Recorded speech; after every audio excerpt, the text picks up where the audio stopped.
तर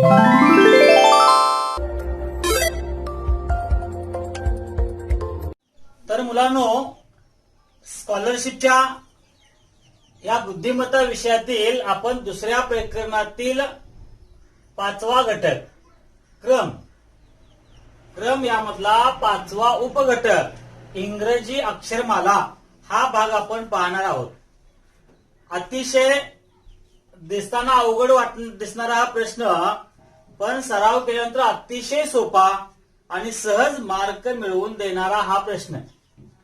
आता अक्षरमालेवरचे प्रश्न सोडवत असताना सुरुवातीला तुम्हाला त्या बुद्धिमत्तेच्या प्रश्नपत्रिकेवर अक्षरमाला वरच्या कडेला दिले असते. प्रश्नपत्रिका हातामध्ये आल्याबरोबर सोडवण्याची पद्धत बघा. अक्षरमाला हातात आल्याबरोबर त्यावर क्रमांक टाकून घ्यायचे. जर क्रमांक टाकून तुम्ही एक 10-20 प्रश्नपत्र असे सोडवल्या तर तुम्हाला याचे क्रमांक पाठ होतील. क्रमांक म्हणजे काय? ए ला मी इथं 1 लिहिलंय, ते एबीसीडी ही अक्षरमाला आहे. A B C D E 5चा गट, एफ ते जे हा 5चा एक गट, हा एक 5चा गट, पी ते टी पर्यंत हा एक 5चा गट, हा 5चा गट. असे झेडचा यामध्ये उल्लेख शक्यतो असत नाही. आता ही जी अक्षरमाला आहे या अक्षरमालेमध्ये अगोदर अक्षरमाला बघितल्याबरोबर या बुद्धिमत्तेच्या प्रश्नपत्रिकेतच वरच्या बाजूला किंवा खालील बाजूला आपण अक्षरांचे क्रमांक लिहायचे क्रमाने. 1 2 3 4 5 6 7 8 9 ते 1 ते 25 पर्यंत अंक लिहायचे आणि प्रश्न सोडवायला घ्यायचे.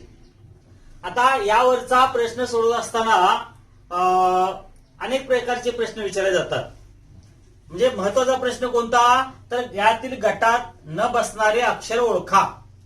आता गटात न बसणारे अक्षर ओळखा यामध्ये मग याला असं देतील, पहिल्या या गटातला मधला अक्षर सी देतील, त्यानंतर यातलं मधलं अक्षर देतील एच, यातलं मधलं अक्षर देतील एम आणि यातलं टी देतील. तर या चारीतलं गटात न बसणारं अक्षर टी, कारण हे मध्ये नाही, कडेला आहे. पण जास्तीत जास्त प्रश्न हे असं बघितल्यावर काही प्रश्न सुटतात, बघितल्याबरोबर काही प्रश्न सुटतात. म्हणजे कसं, समजा ए बी आहे, पहिला पर्याय ए बी हे लक्षात आहे, पहिला गट आहे. त्यानंतर के एल आपल्याला माहिती आहे, हे दुसरे पहिले 2 अक्षर आहेत. त्यानंतर एस टी असेल तिसरा पर्याय आणि चौथा पर्याय असेल यू व्ही. तर इथे लक्षात आलं तुमच्या ए बी पहिल्या गटातली पहिली 2, के एल गटातली पहिली 2, एस टी गटातली शेवटची 2, यू व्ही गटातली पहिली 2. म्हणजे एस टी गटातली शेवटची पद हे भिन्न असेल, गटात न बसणारे पद असेल. आता गटात न बसणारे पद शोधायसाठी म्हणून महत्वाचं म्हणजे जो प्रश्न आहे त्यावर क्रमांक लिहायचे, म्हणजे आपलं उत्तर चुकतच नाही, चुकायचा काय प्रश्नच येत नाही. कसा? समजा एक पर्याय पहा, पहिला प्रश्न पहा. पहिला प्रश्न, गटात न बसणारे पद शोधा. गटात न बसणारे पद शोधा.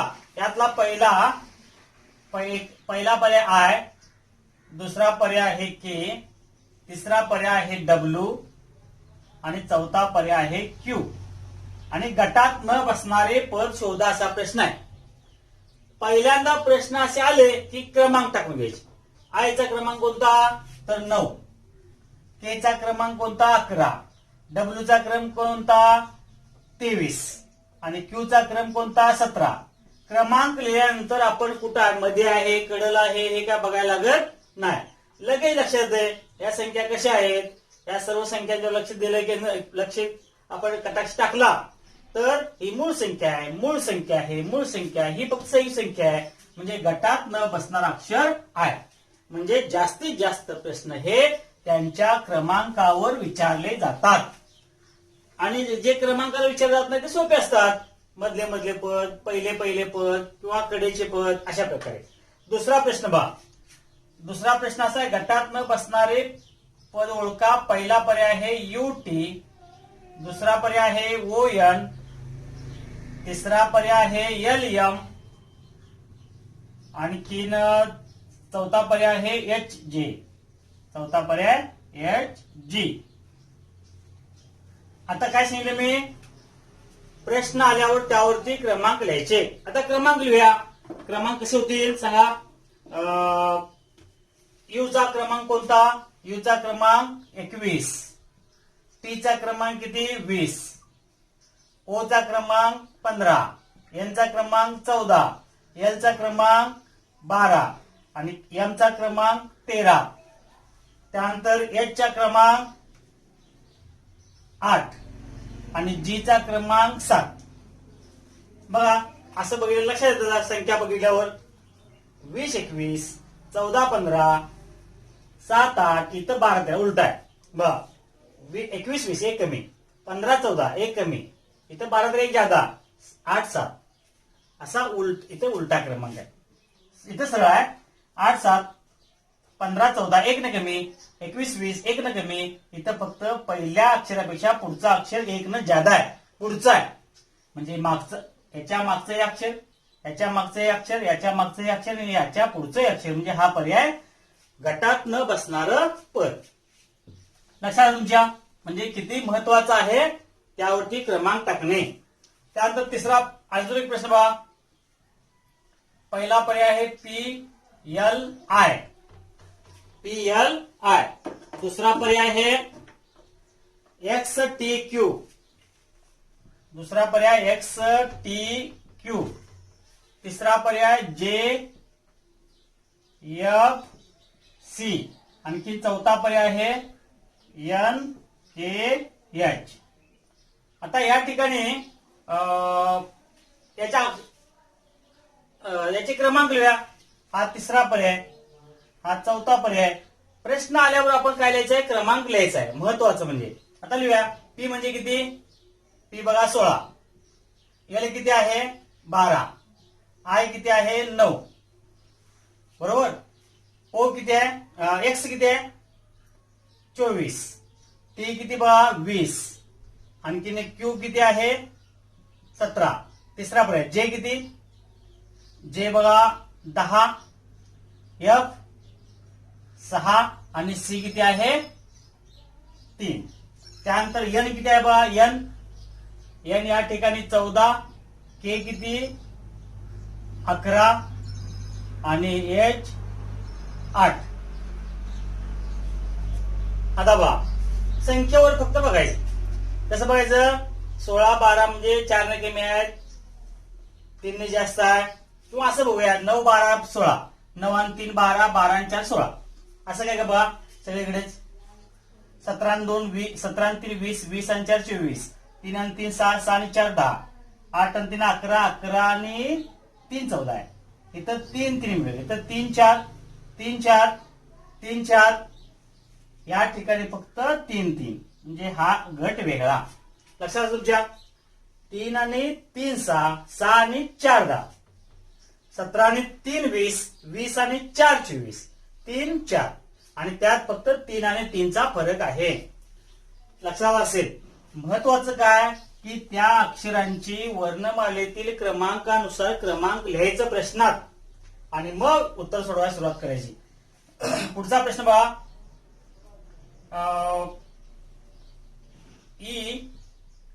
EJT पहिला पर्याय. पुढचा पर्याय FLY.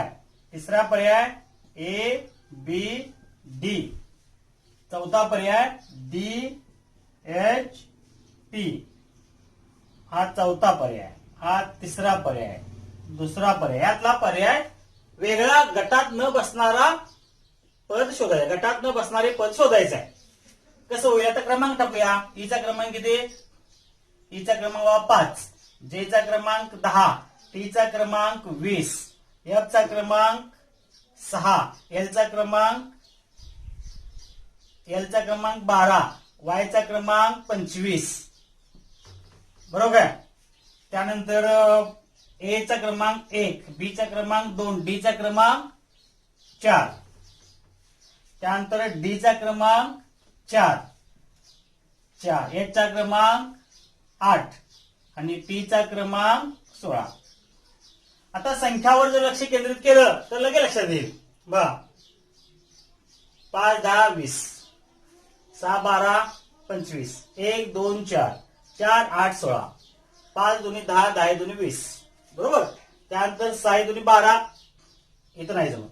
1 दुनी 4, 2 दुनी 4, 4 दुनी 8, 8 दुनी 16. म्हणजे क्रमाने दुप्पट आहे. ह्याच्या दुप्पट, ह्याच्या दुप्पट, ह्याच्या दुप्पट ही संख्या नाही. म्हणजे गटात न बसणारे पद FLY. लक्षात आहे तुमच्या. महत्वाचं म्हणजे पुन्हा सांगतोय तर त्यावरती क्रमांक लिहायचे. सहज तुम्हाला प्रश्न सुटतात. त्यानंतर पुढचा गटात न बसणारे पर्याय शोधा. GN. त्यानंतर AA. दुसरा पर्याय AA. तिसरा पर्याय EY. चौथा पर्याय CI. आता यामध्ये क्रमांक टाकायचे. G म्हणजे किती बघा 7. N म्हणजे किती 14. A किती 1. A 1. E चा क्रमांक किती E म्हणजे 5 आणि Y म्हणजे 25. C म्हणजे किती 3 आणि I म्हणजे 9. आता बघितल्यावर लक्षात असेल तुमच्या 3 चा वर्ग 9 आहे, 5 चा वर्ग 25 आहे, 1 चा वर्ग 1 आहे, 1 चा वर्ग 1 आहे आणि 7 चा वर्ग इथं 49 नाही. म्हणजे हा गटात न बसणारे पर्याय आहे. आता आपण ज्यांनी अभ्यासच केला नाही ते काय गटात न बसणार नाही, डबल अक्षर आहे हेच असणार. म्हणजे जो अंदाजे लिहितो तो 100% चुकतो. स्कॉलरशिपच्या प्रश्नपत्रिकेतले प्रश्न असे असतात की तुम्हाला माहित नसलेला प्रश्न तुम्ही अंदाजे लिहायला गेलात की तो 100% चुकतोच. का तर अशा प्रकारचे फसवे प्रश्न असतात. ही पद्धत ज्यांना माहित नाही ते काय करणार तर इथं डबल अक्षर आलंय म्हणजे हा पर्याय गटात न बसणारा असं आपण करू. पण हे प्रश्न कशावर आहेत, या वर्णमालिकेतील क्रमांकावर आधारित असतात. म्हणून वर्णमाला पाहून त्याचे क्रमांक लिहायचे आणि म्हणजे ते प्रश्न लगेच सुटतात. त्यानंतर पुढचा प्रश्न पहा. HJL KMO. त्यानंतर CEG. त्यानंतर RTV. बघा याचा क्रमांक लिहिलेत. क्रमांक लिहायला जास्त वेळ लागत नाही. क्रमांकामध्ये ते प्रश्न सुटतातच. एखादा अपवाद असेल तर बघितल्यावर आपल्याला लक्षात येईल. आता हा प्रश्न काय क्रमांक न बघता सुद्धा आपल्याला लिहिता येईल. HJL HJ आणि L एक आड एक आहे. KMO एका गटातले 3 शब्द आहेत, 3 अक्षर आहेत. CEG RTV ही फक्त एकाच गटातले अक्षर आहेत. क्रमांक जर लिहिले तरी सुद्धा आपल्याला ते सुटतात. क्रमांक लिहिले तर एक आड एक सगळ्यांचं येईल. पण त्यात जर बसत नसेल तर लक्षात येते हे पूर्ण एकाच गटातले 3 अक्षर आहेत. त्यानंतर पुढचा प्रश्न महत्वाचे आपण प्रश्न घेणार आहोत. HRUE. त्यानंतर CX. आणखीन PJ. बघा क्रम लिहा. H चा क्रमांक किती 8. R चा क्रमांक 18. U चा क्रमांक 21. E चा क्रमांक 5. C चा क्रमांक 3 आणि X चा क्रमांक किती 24. त्यानंतर P चा क्रमांक किती P कुठे आहे 16 आणि J चा क्रमांक किती 10. आता बघी लक्षात येते बघा 18 आणि 8 26, 21 आणि 5 26, 16 आणि 10 26. इथं फक्त यांची बेरीज अंकांची बेरीज. यातल्या या ज्या आपण संख्या लिहिल्या त्याचा क्रमांक लिहिले त्या क्रमांकांची बेरीज केली तर इथं 26 येते, 26 येते, इथं 26 येते. इथं फक्त भिन्न आहे. म्हणजे गटात न बसणारे पद हे CX हे गटात न बसणारे पद. त्यानंतरचा पुढचा प्रश्न बघा. JI. त्यानंतर BA. त्यानंतर DG. आणखीन OE. क्रमांक लिहायचे. लिहूया क्रमांक. J चा क्रमांक किती 10. I चा क्रमांक किती 9.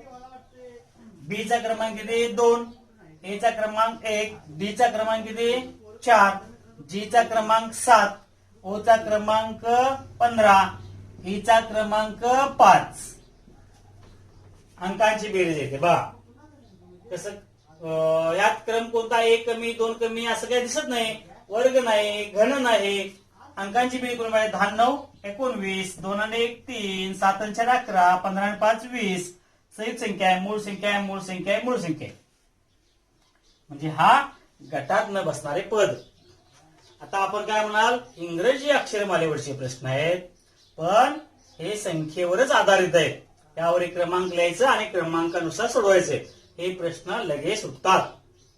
असं शोधत बसलो आपण, जे कुठं आहे, आय कुठं आहे असं शोधत बसलो तर आपल्याला वेळ जातो. आणि बुद्धिमत्तेचा प्रश्न, बुद्धिमत्तेचे आपल्याला 50 प्रश्न सोडवायचे आहेत. 50 प्रश्न सोडवायचे आहेत.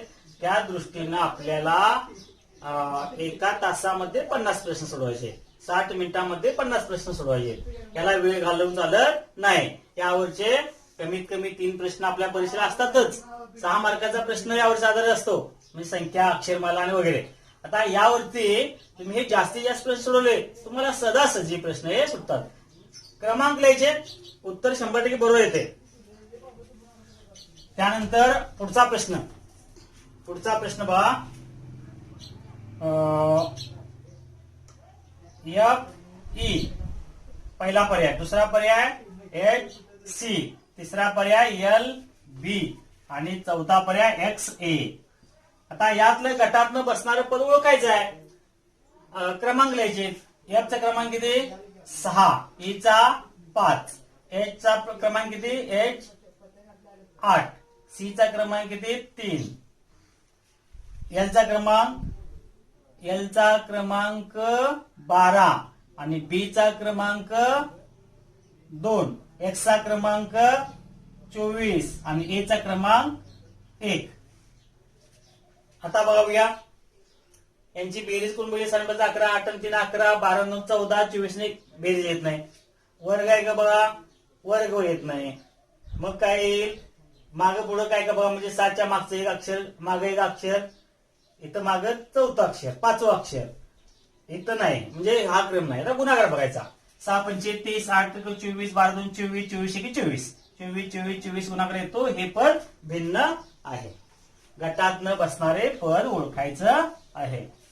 आता यासाठी तुम्हाला महत्वाचं म्हणजे वर्णमाला ही अक्षरमाला पाठच पाहिजे. या म्हणले की 13 नंबर, पी म्हणजे 16, हे नंबर पाठ असतील तर तुम्ही झटपट सोडवाल. हे लिहायचं सुद्धा पटपट लिहिता पण येते. बघून केच अक्षर किती लिहायचं असं करत बसायचं नाही. प्रश्न आला, आता बघा प्रश्न असा आहे, बी वाय डी आणि आय. बी म्हणजे इकडे न बघता 2, वाय म्हणजे 25, डी म्हणजे 4, आय म्हणजे 9, असं न बघता लिहिता आलं पाहिजे. आणि जर न बघता तुम्ही ह्यात अक्षर मोजत न बसता लिहिलं तर वेळ वाचतो. आणि वेळ वाचल्यामुळं आपल्याला जास्तीत जास्त प्रश्न म्हणजे सगळे प्रश्न सुटतात.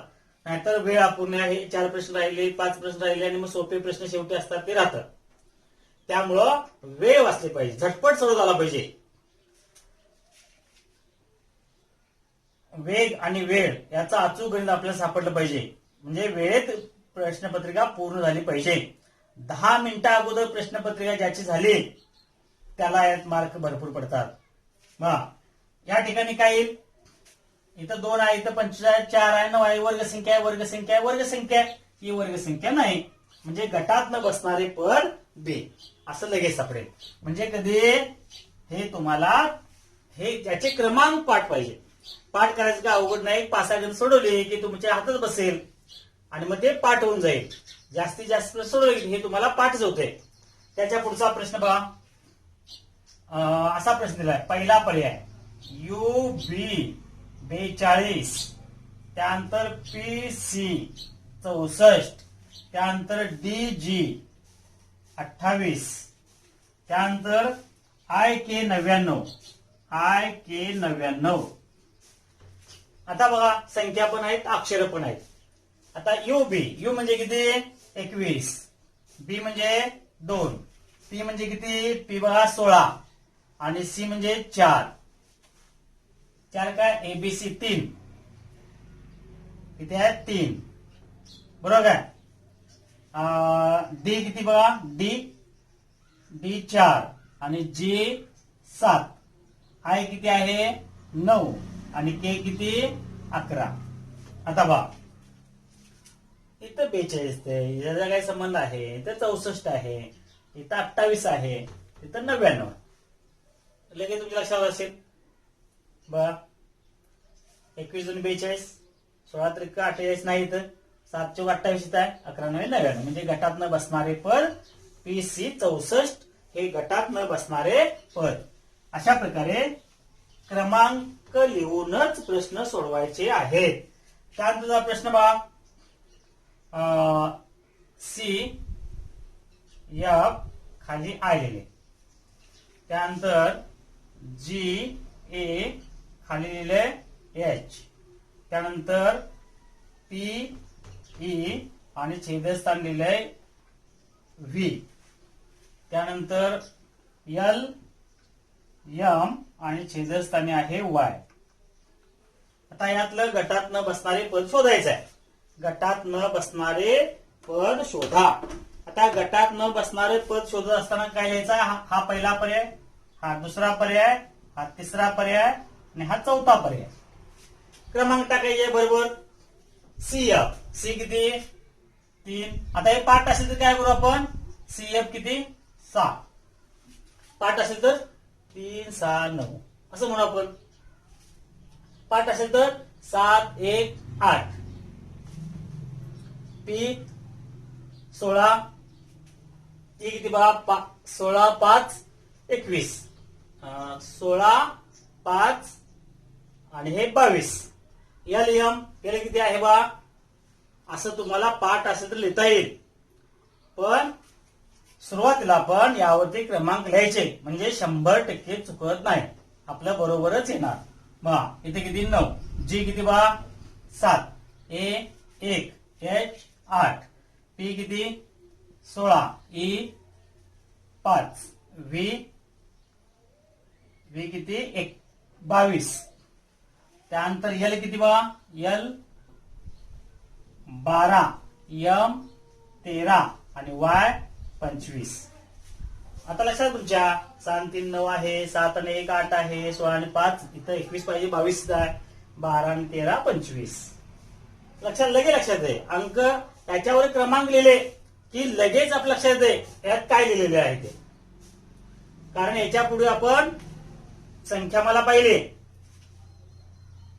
संख्या दिली असताना त्याचे कसे सोडवायचं, गटात न बसणारे पद कसे शोधायचे आपण पाहिले, त्यावर आधारित आहे.